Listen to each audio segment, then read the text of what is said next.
नमस्कार। योग की इस बेला में सभी साथियों का स्वागत है, अभिनंदन है।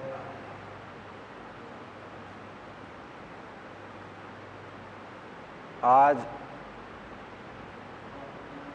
हमारे युवा जागृति संस्थान में 3 दिन के लिए हमारे इस अंतर्राष्ट्रीय पर्व पर, योग दिवस पर हम सब उपस्थित हैं। बहुत सारे साथी हमारे साथ लाइव कवरेज पर जुड़े होंगे। आप सभी अपनी बिछायत व्यवस्था ठीक कर लाइव हमारे साथ बैठे। प्रारंभ करते हैं हम इस योग की बेला को। सभी ध्यान मुद्रा में बैठेंगे। सिद्धासन में एक पैर ऊपर एक पैर नीचे इस प्रकार करके आंखें बंद करके 3 बार ओम का उच्चारण करेंगे। श्वास लीजिए। ओम।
भूर्भुवस्सुः तत्सवितुर्वरेण्यं भर्गो देवस्य धीमहि धियो यो न प्रचोदयात्।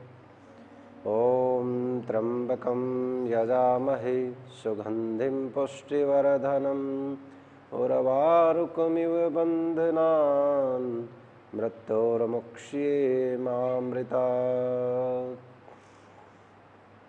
ॐ अस्तो मा सद्गमय तमसो मा ज्योतिर्गमय मृत्योर्मामृतं गमय। ॐ सहना भवतु सहनो भुनक्तु सह वीर्यं करवावहै तेजस्विनावधीतमस्तु मा विद्विषावहै। ॐ शान्ति शान्ति शान्तिः।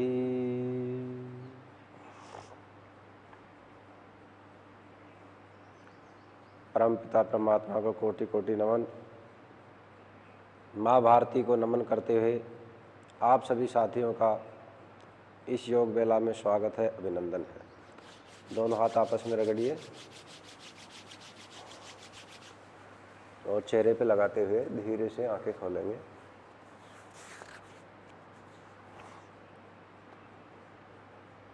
पहला प्राणायाम है भ्रस्त्रिका प्राणायाम।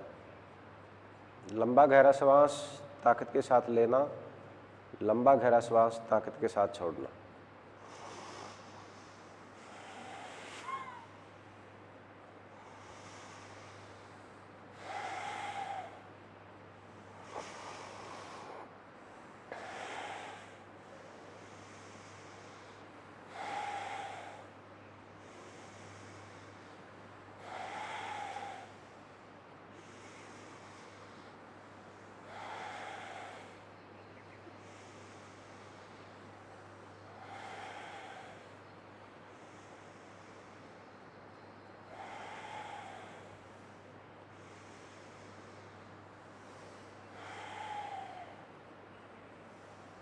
आप सभी करते रहिए। मैं थोड़ा सा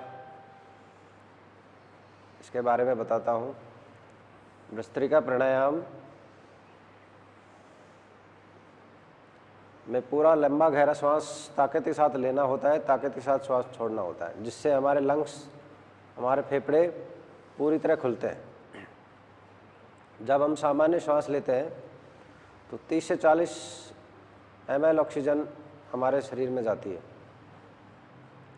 लेकिन जब हम भस्त्रिका प्राणायाम करते हैं तो 300 से 400 गुना या 10 गुना हमारी कैपेसिटी ऑक्सीजन की बढ़ जाती है। तो जो फिल्ट्रेशन क्रिया है फेफड़ों की, वो 10 गुना बढ़ जाती है। तो हमारे श्वासों संबंधी जितने भी रोग हैं, फेफड़ों संबंधी, श्वासों संबंधी, वो सब इससे ठीक होते हैं। खांसी, जुकाम, एलर्जी, दमा, अस्थमा, साइनस, इस प्रकार की जितने भी समस्याएं हैं वो भस्त्रिका प्राणायाम से ठीक होती है। इसलिए पूरी ताकत के साथ पूरा सीना फूलना चाहिए, पूरा सीना सिकुड़ना चाहिए। भस्त्रिका जो एक यंत्र है वो एक लोहार की धोकनी के नाम पे पड़ा है। पहले खाल का यंत्र होता था लोहारों के पास, जिससे वो दोनों हाथों से इस प्रकार चला करके और आग जलाने का काम करते हैं, आग में हवा देने का काम करते थे, लोहा पिघलाते थे, बड़े लोग जब जानते हैं। तो उस यंत्र पे हम सब कहावत बोलते हैं कि मरे बैल की चाम से लोहा भस्म हो जाए।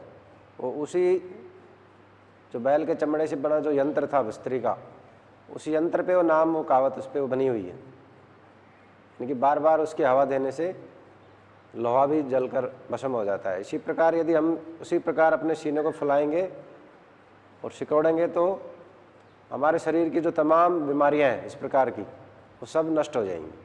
इसलिए पूरी ताकत के साथ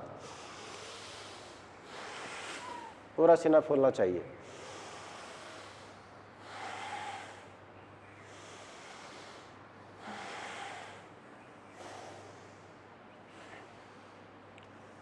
वैसे भी वर्तमान में पूरा विश्व एक वैश्विक महामारी से जूझ रहा है, जिसका अटैक कोरोना जो नामक वायरस है, उसका अटैक हमारे श्वसन तंत्र पे ही होता है, हमारे गले में, हमारे श्वास में। तो जब हम भस्त्रिका प्राणायाम करेंगे तो उसके भी कीटाणु यदि हमारे शरीर में आ गए तो वो भी भस्त्रिका यंत्र से, इस प्राणायाम से बाहर होंगे। तो इसको करने से तमाम जो शरीर की है ना, अंदर की जो गंदगी, वो सब बाहर हो जाती है। टीबी तक भी भस्त्रिका प्राणायाम से ठीक होती है।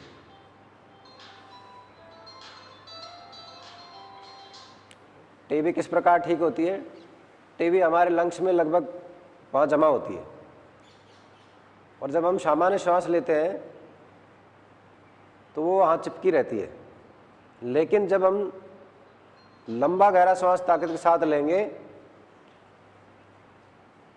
तो हमारा जो लंग्स है, हमारे फेफड़े जो फूलेंगे, तो उस पे जमा जो टीबी है, उसका जो दाग है, वो फैल जाएगा।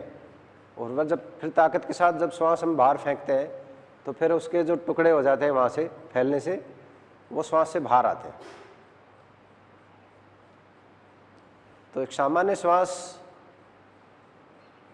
और एक भस्त्रिका जब हम करते हैं तो 10 गुना हमारी ऑक्सीजन की कैपेसिटी बढ़ जाती है। तो भस्त्रिका प्राणायाम से अपने को ये सब लाभ होता है। इसलिए प्रतिदिन 3 मिनट, 5 मिनट से लेकर 10 मिनट तक इसको हम कर सकते हैं। सामान्य गति के साथ करें, गर्मी का मौसम है, सर्दियों का मौसम हो तो थोड़ा तेज गति के साथ कर सकते हैं। तो ये पहला प्राणायाम था भस्त्रिका। अभी हम सब प्राणायाम करेंगे थोड़ा अगले सेशन के बाद। पहले थोड़ा सा जॉगिंग और सूर्य नमस्कार, थोड़ा सा व्यायाम का पोज हम सब करेंगे। तो सभी धीरे से खड़े हो जाएंगे।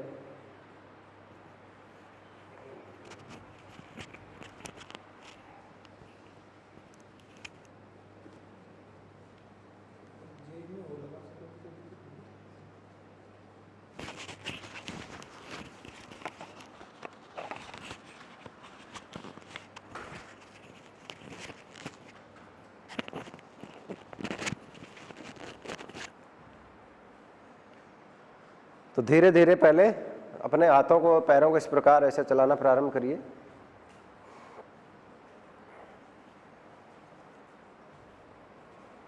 तो जो बड़ी उम्र के हैं वो थोड़ा धीरे धीरे ही करें, इस प्रकार हाथों को पैर को एक साथ इस प्रकार चलाएं। और जो युवा भाई है गति के साथ कर सकते हैं इसको इस प्रकार।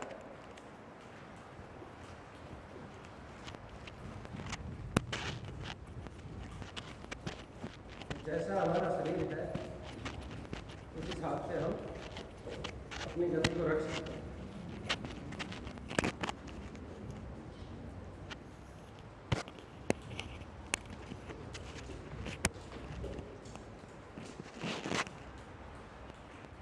इसके बाद दूसरा है कमर पे हाथ रखिए इस प्रकार, एक पैर पे धीरे धीरे से चलेंगे।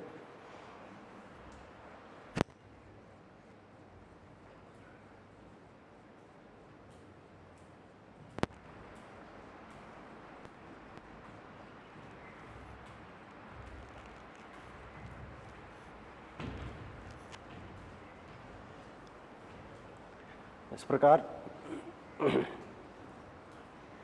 युवा भाई इसको गति के साथ करिए।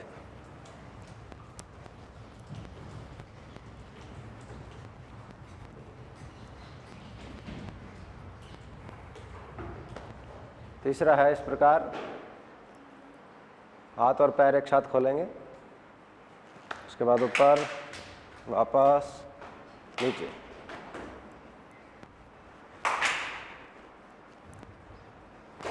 और जब इस गति के साथ करेंगे तो पूरा एक साथ।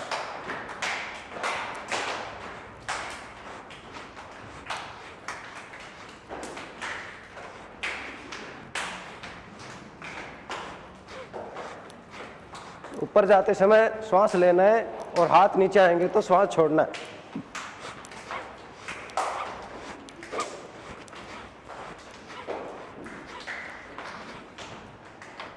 इस प्रकार। अगला है पैर खोलेंगे, दाएं हाथ से बाएं पैर और बाएं हाथ से दाएं पैर इस प्रकार छुएंगे। दृष्टि हमारी हाथ के साथ ऊपर जाएगी, दूसरी तरफ ऐसे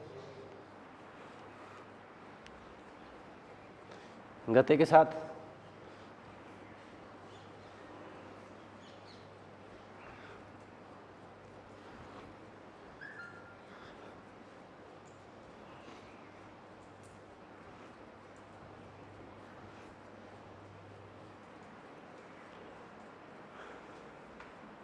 अगला है जितना हमसे होता है उतना करें, शरीर के साथ ज्यादती नहीं करें, है ना। सामने हाथ इस प्रकार, बड़ी उम्र के केवल इतना करें बस। थोड़ा थोड़ा पैर थोड़ा खोल के रखें, पूरा हल्का से इस प्रकार दबे। और युवा भाई पूरा बैठ सकते हैं वो पूरा इस प्रकार।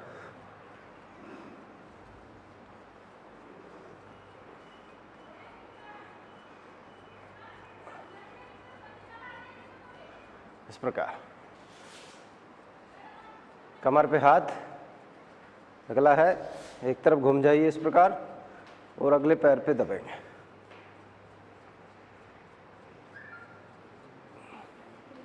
वापस।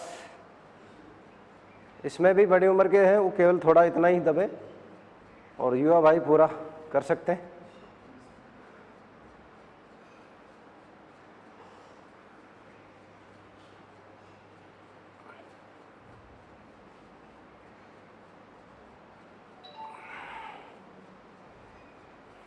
चलिए अगला है दाएं हाथ ऊपर, इस प्रकार बाईं तरफ झुकेंगे।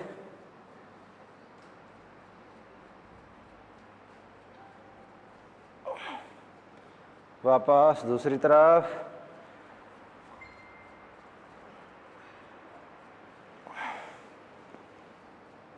फिर इधर। इसके करने से ना ये अगल बगल में जो चर्बी इधर जमा हो जाती है ना, वो सब ठीक हो जाएगी। एकदम हमारी कमर है पूरी स्लिम रहेगी इस प्रकार। इसको गति के साथ भी कर सकते हैं ऐसे।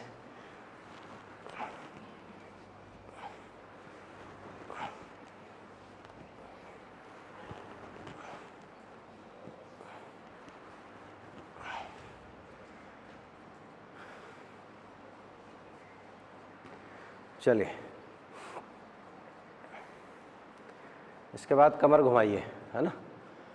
आजकल क्या है कि मोटापा इतना बढ़ गया है कि अधिकतर लोगों की कमर है कमरा बन गई है, तो घूमते घूमते पता ही नहीं चलता।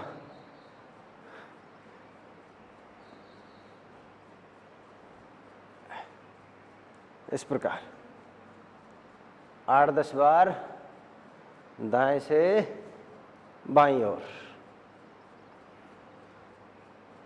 उसके बाद 8-10 बार बाएं से दाईं ओर।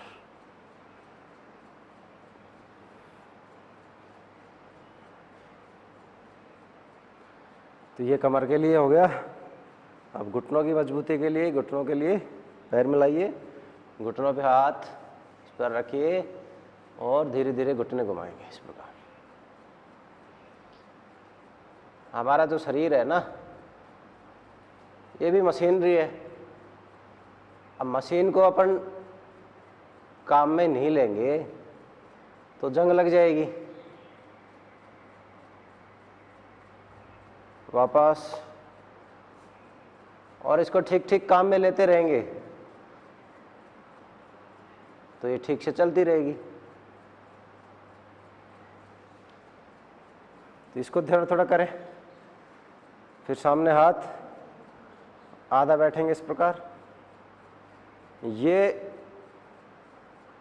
जो एक्सरसाइज है, ये घुटनों के जो लिगामेंट्स हैं कमज़ोर हो जाते हैं, उसको मजबूती प्रदान करती है। घुटनों में जो दर्द होता है उसके लिए रामबाण है, इसको करें। बड़ी उम्र के हैं जिनसे अगर ऐसे नहीं होता तो किसी चीज़ का सहारा लेकर पकड़ करके और कर सकते हैं। इसमें इस प्रकार रुक भी सकते हैं।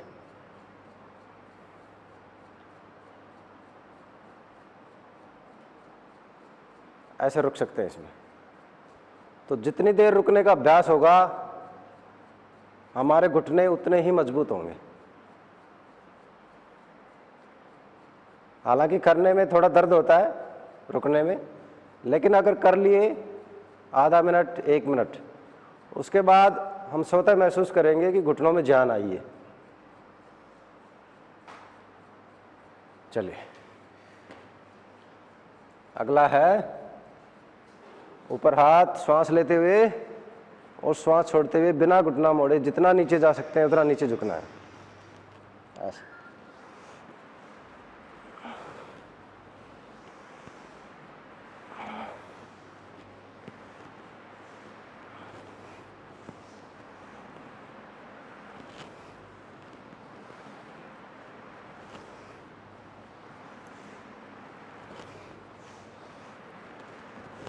गति के साथ कर सकते हैं।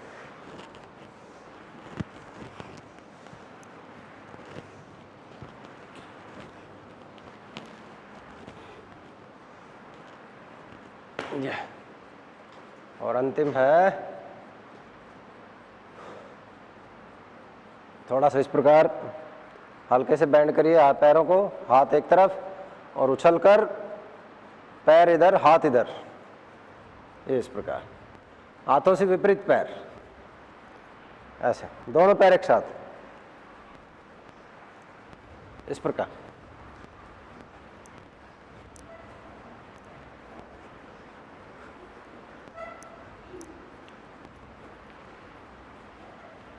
चलिए, तो ये हमारा योगिंग जॉगिंग का 12 अभ्यास हो गए। अब 11 सूर्य नमस्कार के पोज।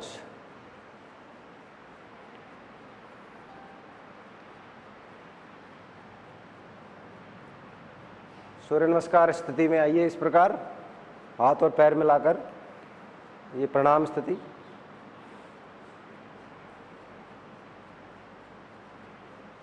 मंत्र सहित हम सब कर सकते हैं। ध्येय सदा सवित्रमंडल मध्यवर्ती नारायण सरिषजासन सन्नविष्ट केयुर्वान मकरकुंडलवान किरीटी हारी हिरण्मय वप्रधृत्य शंख चक्र ओम मित्राय नमः। एक में ऊपर, 2, श्वास छोड़ते हुए नीचे, बिना घुटने मोड़े, जितना नीचे जा सकते हैं उतना। 3, बाएं पैर पीछे, दाएं पैर पे बैठ जाएंगे अच्छे से। पूरी जंघा पिंडली मिली होनी चाहिए। हाथ की 15 उंगलियां इस प्रकार बराबर रखने का प्रयास करें। बड़ी उम्र के हैं जिनसे नहीं होता वो बैठ जाएं। प्राणायाम प्रारंभ कर सकते हैं। भस्त्रिका प्राणायाम करते रहिए आप। 4, दंडासन, एकदम तख्ते जैसी ढलवा स्थिति, 3-4 कदम आगे दृष्टि। 5, प्रणाम आसन।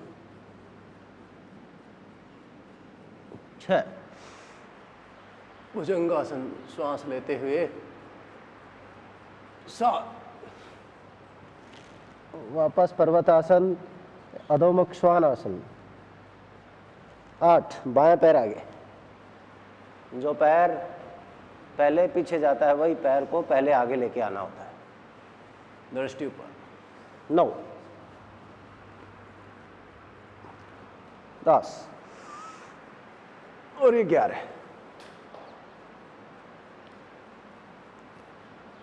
अब हम श्वासों को ध्यान करेंगे, किस प्रकार श्वास लेना और छोड़ना है, और कौन कौन से आसन इसमें आते हैं ये भी ध्यान करेंगे। ये प्रणाम आसन, ठीक। अब इसमें पहला है ताड़ासन। ऊपर श्वास लेते हुए 2, श्वास छोड़ते हुए पादहस्तासन, दायां पैर पीछे ले जाएंगे, राइट। एक पद प्रसार आसन या आश्व संचालन आसन। 4, श्वास छोड़ते हुए दंड आसन। 5, प्रणाम आसन, साष्टांग प्रणाम आसन, श्वास छोड़े रखेंगे। 6, भुजंग आसन, श्वास लेते हुए। 7, श्वास छोड़ते हुए पर्वत आसन, अधोमुख श्वान आसन। 8, दाएं पैर आगे, राइट। जो पैर पहले पीछे जाता है उसी पैर को पहले आगे लेके आए। 9, 10 और ये 11। एक और करेंगे। प्रणाम स्थिति में रहिए अभी। ओम सूर्याय नमः। 1, 2, 3, 4, 5, 6, 7, 8, 9, 10 और 11। अब जो सूर्य नमस्कार का जो फल मंत्र है, समापन मंत्र, उसको भी हम बोलें और उसके लाभ को भी ध्यान करेंगे। सूर्य नमस्कार करने से क्या क्या लाभ है। आदित्यस्य नमस्कारान् ये कुर्वन्ति दिने दिने आयु प्रज्ञा बलं वीर्यं तेजस्तेषां च जायते। स्वस्थ। तो आप इस प्रकार ये सूर्य नमस्कार और योगिंग जॉगिंग का अपना पार्ट हो गया। अब बैठ के पुनः हम सब प्राणायाम करेंगे। बैठ जाइए।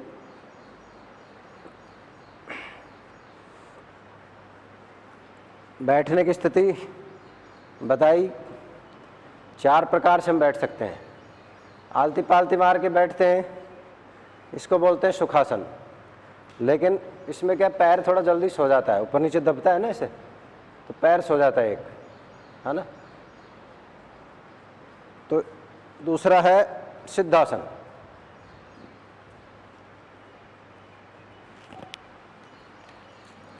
इसमें पैर नहीं सोएगा,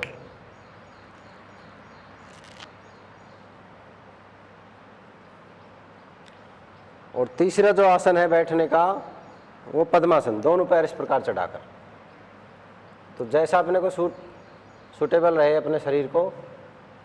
तो छोटी उम्र के है ना ये सब साथी, ये पद्मासन में बैठ सकते हैं। सबको रोज 5-5 मिनट 10-10 मिनट अभ्यास रहना चाहिए, क्योंकि अक्सर अधिकतर जो कम उम्र के जो भाई बहन रहते हैं उनके घुटने आपस में टच होते हैं, और यदि हमें डिफेंस में यदि जाना है, डिफेंस की नौकरी में यदि जाना है, तो यदि घुटने हमारे टच हो रहे हैं तो हम मेडिकल अनफिट है। तो हमारे घुटने टच नहीं हो, उसके लिए हमें पद्मासन में बैठना चाहिए 5 मिनट 10 मिनट रोज। तो आप सभी ऐसे सिद्धासन में बैठ जाइए। बड़ी उम्र के, छोटी उम्र के हैं तो पद्मासन में बैठ सकते हैं, जितना देर बैठ सकते हैं। पैर बदल लीजिए, अगर ज़्यादा पैर दुखता है तो पैर बदल सकते हैं। तो अपन ने पहला प्राणायाम किया था भस्त्रिका।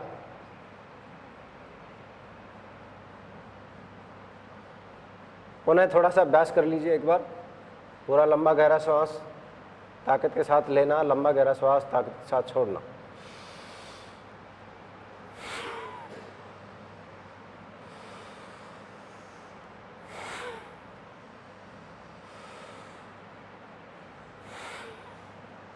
जैसे जैसे उम्र बढ़ती है श्वासों के रोग बढ़ते चले जाते हैं। दमा, अस्थमा, इस प्रकार की जो समस्याएं वो बढ़ती हैं। हमारा अभ्यास ही नहीं है, खुलकर कभी श्वास हमने लिया ही नहीं, सामान्य श्वास लेते हैं। तो फेफड़ों की जो स्थिति है वो बहुत सूक्ष्म बनी हुई है, उसको हम बढ़ाएं, उसकी कार्य क्षमता को बढ़ाएं।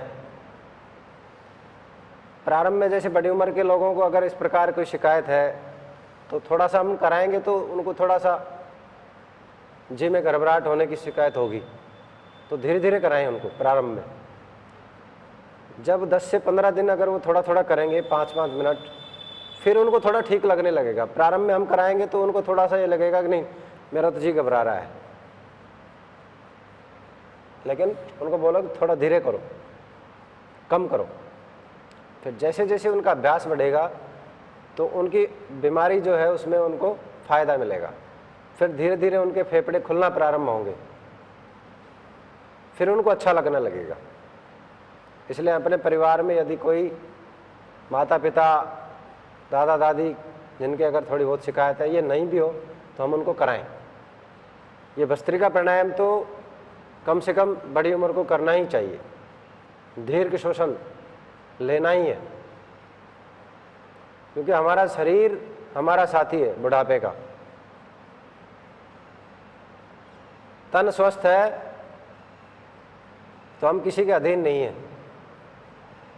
इसलिए हमारे शरीर को पूर्ण फिट रखना है।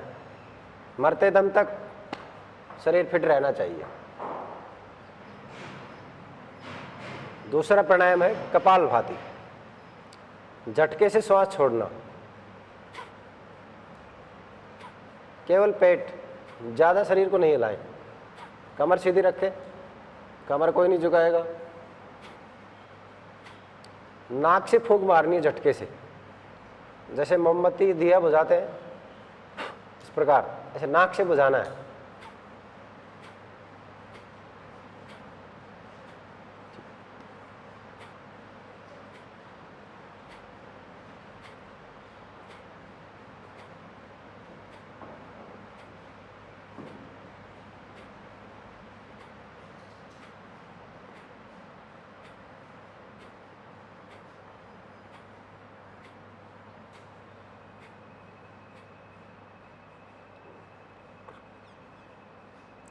प्राणायाम करते समय कुछ बातों का अपने को विशेष ध्यान रखना है कि तेज हवा के मध्य प्राणायाम नहीं करना चाहिए। प्राणायाम सामान्य वातावरण में करना चाहिए। बाहर यदि तेज हवा चल रही है तो बाहर नहीं करें, खुले कमरे में करें। अत्यधिक तेज पंखा कूलर चलाकर नहीं करें, उससे विपरीत प्रभाव पड़ सकता है। सामान्य हवा, हमको पसीना भी नहीं आए और ज़्यादा तेज हवा भी नहीं लगे, ऐसा वातावरण रहना चाहिए। इसलिए सामान्य परिवेश में प्राणायाम करने चाहिए। व्यायाम तो हम चाहे जैसे कर सकते हैं, व्यायाम करने में कोई बुराई नहीं, लेकिन प्राणायाम करते समय मौसम सामान्य रहना चाहिए। तो हम कपालभाति प्राणायाम कर रहे हैं, आप सब करते रहिए। मैं थोड़ा इसके लाभ बताता हूँ आपको। कपालभाति, कपाल का मतलब चेहरा, खोपड़ी, भाति का मतलब भात चावल होता है ना, भाति सफ़ेद चावल की तरह, यानी कि चेहरे पे सफ़ेदी चमक आना, इसका सब जो भावार्थ है वो यही है। तो कपालभाति करेंगे तो चेहरे पे चमक आएगी। कैसे आएगी? कपालभाति करने से अपना जो नाभि क्षेत्र है इस पे पूरा बार बार स्ट्रोक लगते हैं, झटके लगते हैं। तो हमारे जो तमाम जो इंटरनल पार्ट है शरीर के, लीवर, किडनी, इंस्टेटाइन, हार्ट, पैनक्रियाज, ये सब एक्टिव हो जाते हैं। हमारी पाचन क्रिया ये सब ठीक रहती है। और जब हम कितना भी खा लें, बहुत से लोग क्या है कि बहुत अच्छा खाते हैं लेकिन फिर भी उनको कुछ लगता नहीं है, और कुछ लोग बिल्कुल सामान्य खाते हैं फिर भी वो अच्छे चंगे रहते हैं। इसका कारण है कि हमारी पाचन क्रिया ठीक नहीं रहती। इसलिए पाचन क्रिया ठीक है तो जो भी खाएंगे वो ठीक से लगेगा, वो ठीक से पचेगा। हमारे जितने भी इंटरनल पार्ट है वो ठीक रहेंगे तो ठीक से काम करेंगे, तो उसका प्रभाव बाहर दिखाई देगा चेहरे पे। ऐसा क्रीम पाउडर लगाने से चमक नहीं आती चेहरे पे। अंदर से शरीर को इस प्रकार बनाए कि स्वतः हमारी चमक सामने दिखाई दे। तो कपालभाति करने से वो सब अपने आप होगा। ऐसा लगातार करते रहें। 1 सेकंड में 1 स्ट्रोक। जिनको बीपी की शिकायत है वो और भी धीरे कर सकते हैं। जिनको बीपी लो है वो गति के साथ कर सकते हैं, कम उम्र के गति के साथ कर सकते हैं, ज़्यादा उम्र के धीरे धीरे करें। 1 सेकंड में 1 स्ट्रोक।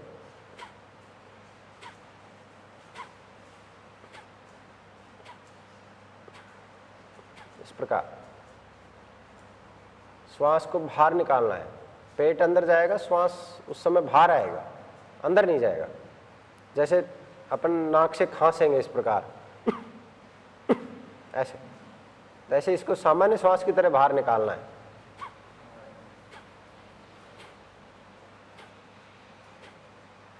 अब कपालभाति करने से क्या क्या लाभ है? अभी तो ये मैंने बताया आपने, ये सारे इंटरनल पार्ट ठीक होते हैं। फिर उसके ठीक होने से क्या होगा?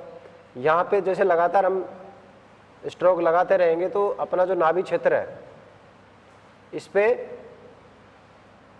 ऊर्जा का संचार होगा, अग्नि का संचार होगा, जठराग्नि बढ़ेगी। और जब यहाँ से पूरी अग्नि जब धीरे धीरे शरीर में फैलेगी तो शरीर में तमाम किसी भी प्रकार के रोग हो वो सारे नष्ट हो जाएंगे।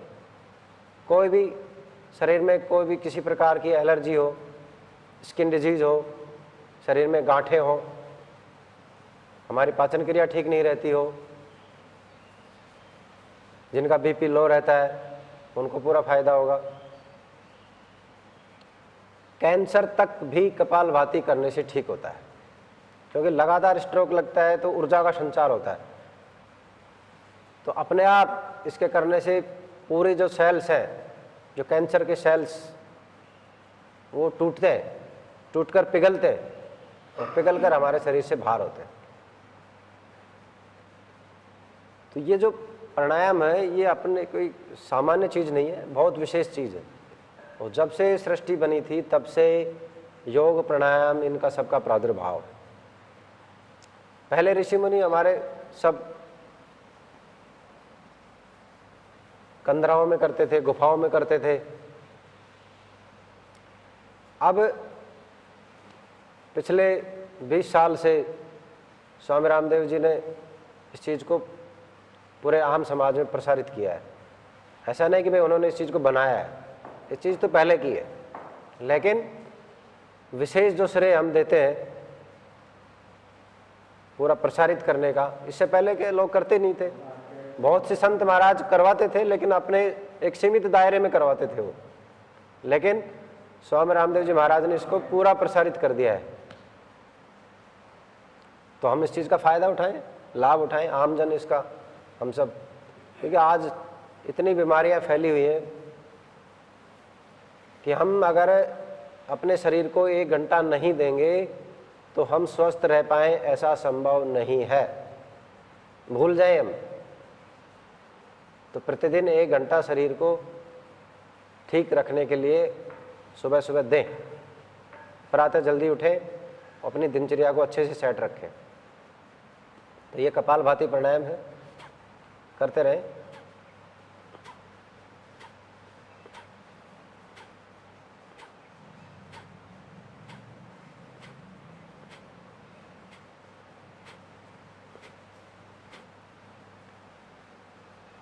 कितनी देर करना है इसको?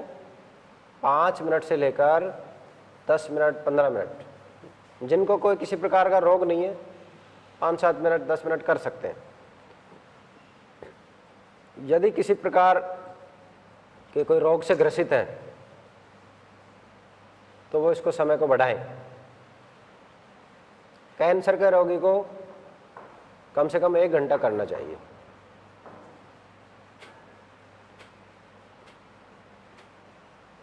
हम एक बार शिविर में गए थे पतंजलि योगपीठ, तो वहाँ एक लड़का आया,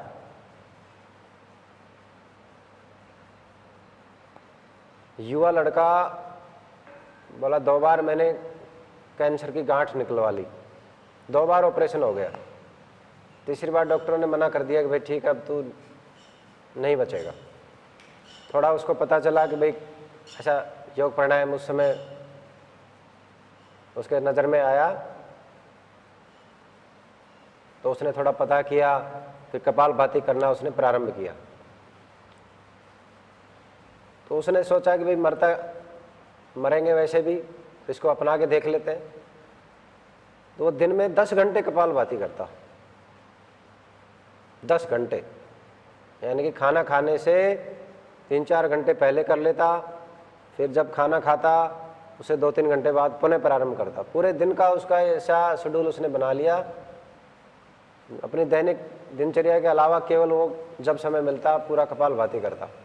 तो उसने पूरा बायोडाटा दिखाया, पूरा दिखाया कि मेरा ये देखो इस प्रकार 2 बार ऑपरेशन हो चुका है और अब ठीक 9-10 महीने बाद मैं अब स्वस्थ हूँ। 9-10 महीने उसको लगे, लेकिन उसने अपने कैंसर तक को भी ठीक किया। ये सब योग विधाएं सामान्य नहीं है, इनको हम सामान्य समझकर ऐसा छोड़े नहीं, पूरा अपनाएं।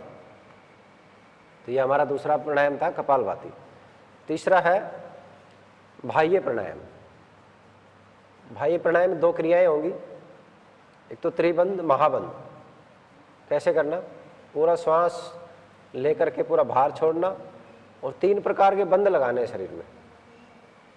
अपने मल द्वार को सिकोड़कर मूल बंद लगाना, पेट को चिपकाना उड्डयन बंद, और गले को मोड़ना जालंधर बंद। ऐसे 3 बंद मिलकर महाबंद अपने को लगाने हैं। तो एक बार श्वास लीजिए, फिर छोड़िए,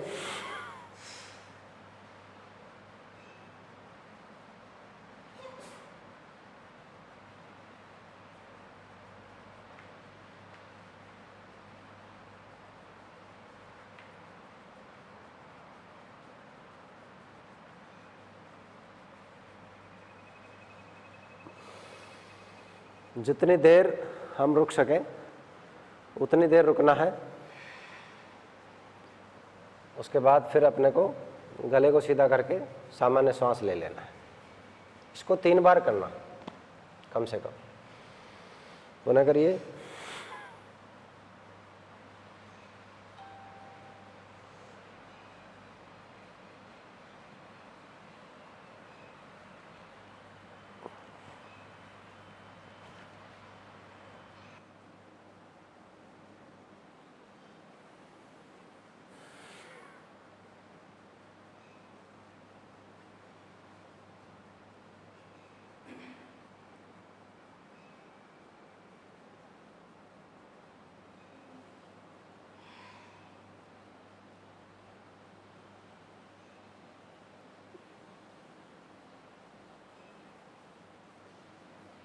पूरे शरीर को बांधना है।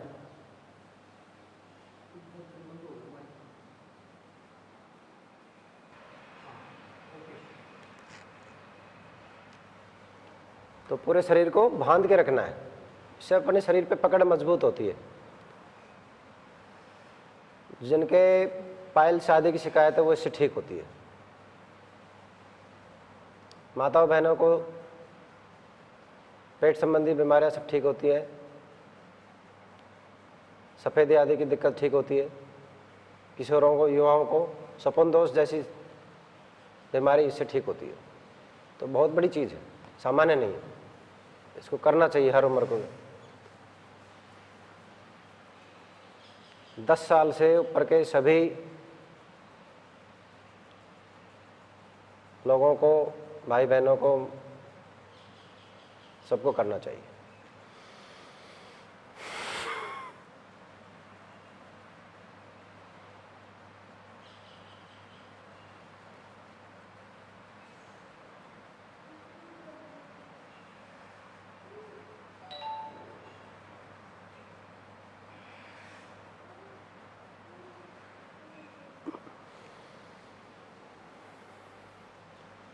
इस प्रकार 3 बार 5 बार, किन्हीं को इस प्रकार की कोई दिक्कत है तो इसको ज़्यादा कर सकते हैं, 10 बार, 11 बार, 15 बार, 21 बार तक भी कर सकते हैं, है ना। सामान्यतः इसको 3 से 5 बार करना चाहिए। अब भाई प्राणायाम की जो दूसरी क्रिया है, अग्निशार्थ क्रिया, पेट को नरम रखने के लिए, है ना, पाचन क्रिया ठीक रहे, गैस आदि नहीं बने, उसके लिए अग्निशार्थ, है ना। कैसे करना? श्वास लेकर पूरा श्वास बाहर छोड़ना और पेट को अंदर बाहर करना।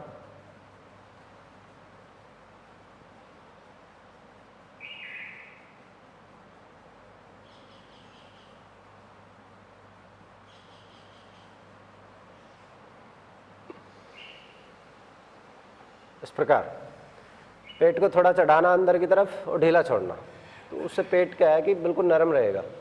स्वस्थ मनुष्य की परिभाषा है पेट नरम, पैर गरम और सर ठंडा।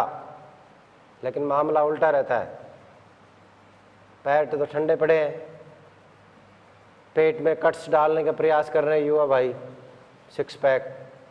स्वस्थ मनुष्य की परिभाषा नहीं है ये। और सर पे पूरी आग बरस रही है, उल्टा हो रहा है सिस्टम। लेकिन अपनों को कैसा रखना? पेट नरम रखना है, सर को बिल्कुल शांत ठंडा रखना है। इसलिए अग्निशार्थ क्रिया करें।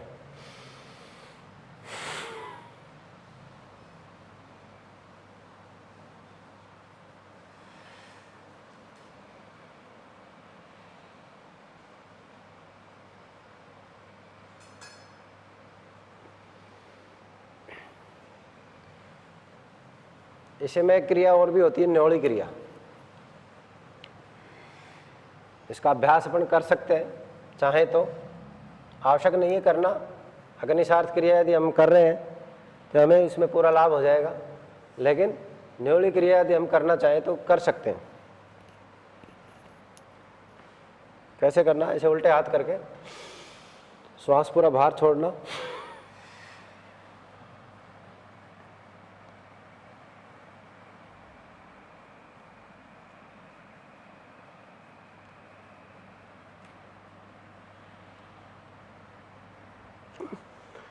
इस बार पूरे पेट को ऐसे गोल गोल पूरा घुमाना, इसको बोलते हैं न्योली क्रिया, है ना। बड़े बुजुर्ग बोलते नहीं अपने 2 नल है, इनको घुमाना न्योली क्रिया कहलाती है ना। तो अब इस प्रकार पेट यदि जिसका घूमेगा उसका पेट में कभी गड़बड़ होगी, तो ये ऐसा रखना चाहिए अपने को। चलिए, अगला प्राणायाम है उज्जाई। गले को ठीक रखने के लिए, खांसी खराश को ठीक करने के लिए, थायराइड आदि की समस्या को दूर करने के लिए उज्जाई। कैसे करना? पूरा श्वास बाहर छोड़ करके गले को सिकोड़ के एक घरघराहट की आवाज़ के साथ श्वास अंदर लेना है ना।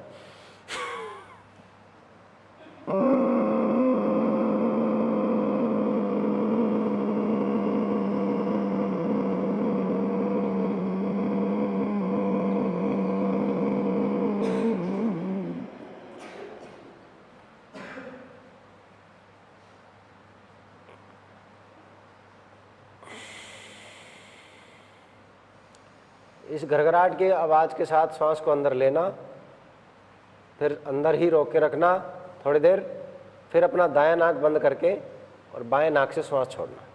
ये पूरी प्रक्रिया है। तो प्रारंभ में हम करेंगे तो खांसी चलेगी, और खांसी चल रही है तो इसका मतलब ठीक हो रहा है, चलने दें, है ना, गला साफ हो रहा है। तो पुनः करेंगे एक बार।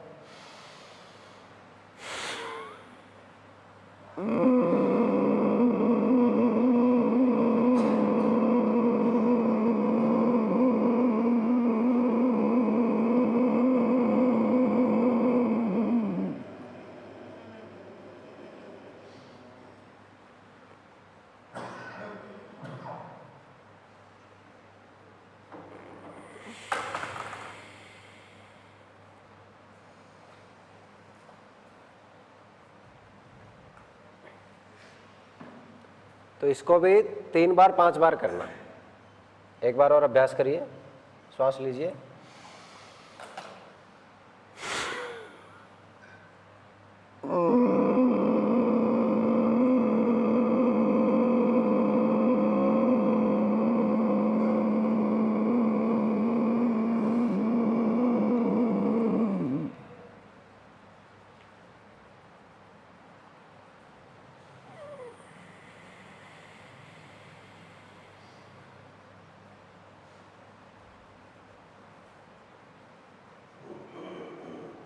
तो ये चौथा प्राणायाम था उज्जाई। तो गले की खराश है ना, वो निकल जाती है, आवाज़ भी इससे सुरीली होती है। तो जिनको गाने का शौक है ना, तो इसको करेंगे तो और आवाज़ उनकी मधुरता आएगी, है ना। इसके बाद है 5वां अनुलोम विलोम। अपने दाएं हाथ की जो उंगली है उसको अंगूठे के मूले में लगा लें इस प्रकार, और बीच की और अंगुली 2 और ये अंगूठा, इन दोनों को काम में लेना है। ये वायु मुद्रा है ना, इस प्रकार। तो बाएं हाथ से इस प्रकार वायु मुद्रा लगा लें, और अंगूठे से दाएं नाक बंद करें और बाएं से श्वास खींचे, फिर अंगुली लगाए और दाएं से छोड़ दें, फिर दाएं से खींचे, ऐसे कैसे, अंगूठा लगाएं, बाएं से छोड़ दें। यानी कि बाएं नाक से श्वास खींच करके दाएं से छोड़ना है, और दाएं से खींच करके बाएं से छोड़ना है। इसको लगातार करना है। जितनी देर कपालभाति करें, 5 मिनट 10 मिनट, उतनी ही देर अनुलोम विलोम भी करना है।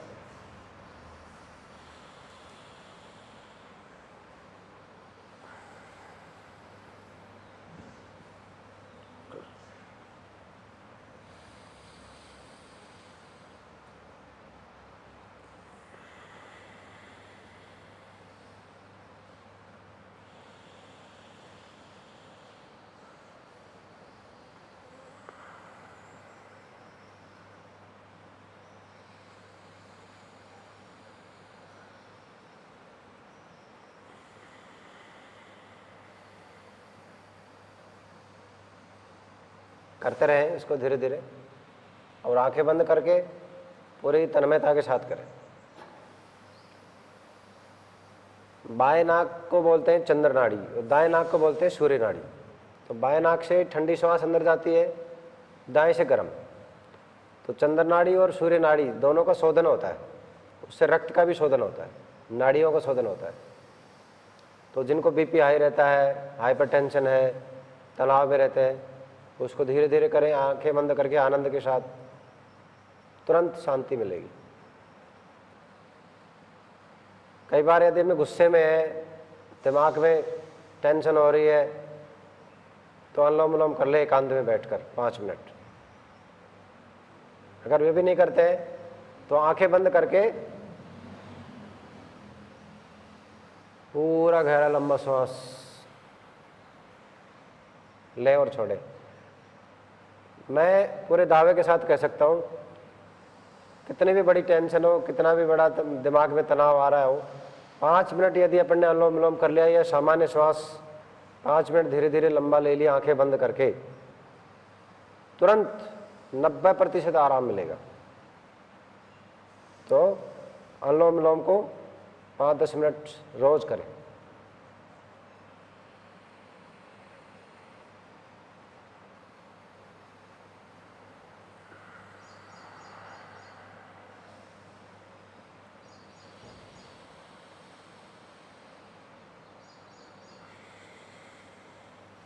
नाक को ज़्यादा दबाएं नहीं, ज़्यादा मुँह से नहीं, केवल नाक बंद ही करना है। तो सामान्य हल्के से बंद करें।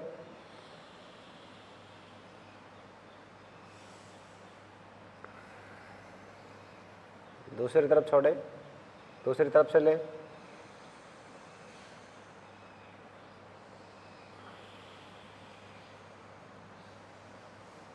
ज़्यादा तेज गति से नहीं, सामान्य।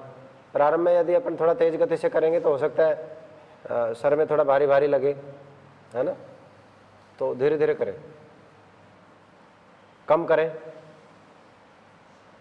फिर थोड़ा अभ्यास बढ़ाएं धीरे धीरे।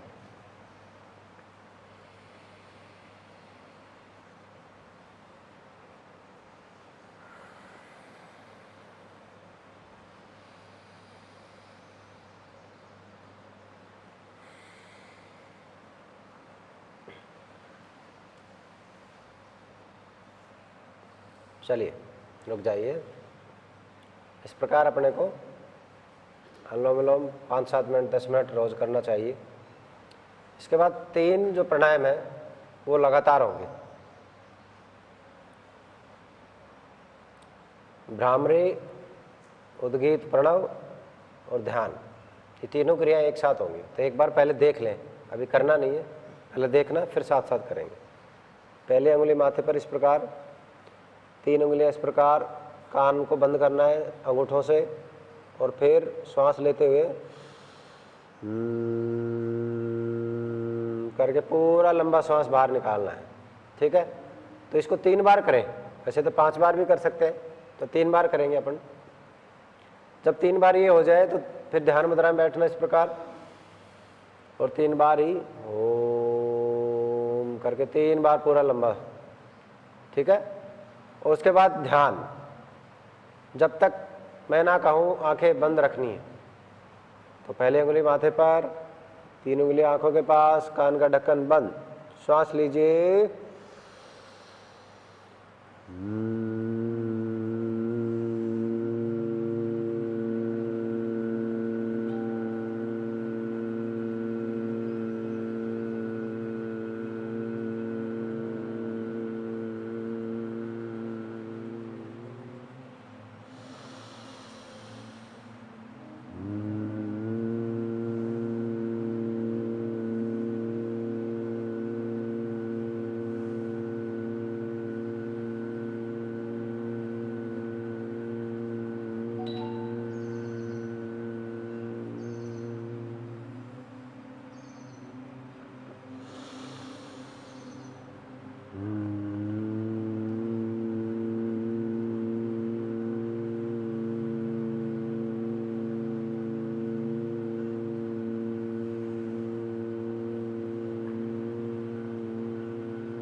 हाथ नीचे ध्यान मुद्रा में, कमर सीधी रहनी चाहिए, आंखें बंद रहनी चाहिए। 3 बार ओम का उच्चारण करेंगे।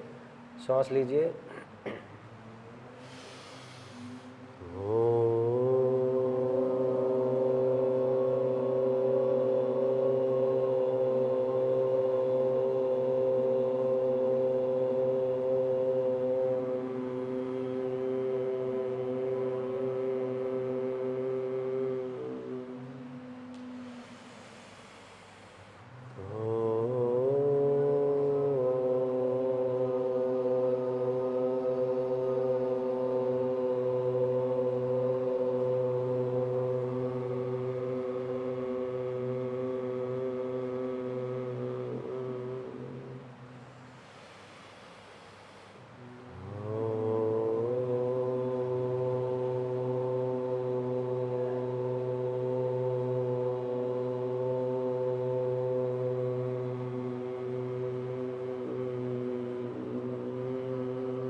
शांति।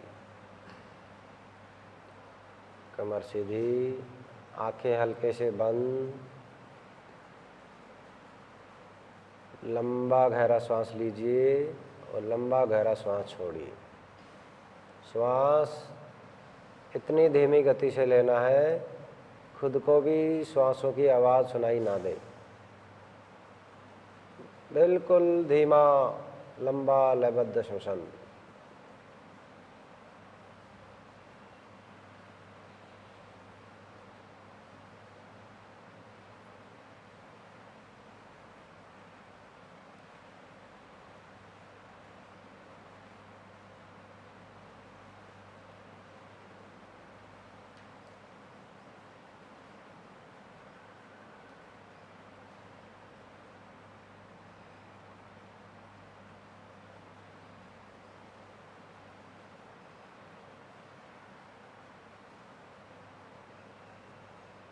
आंखें बंद रखेंगे अभी। दोनों हाथ आपस में रगड़िए।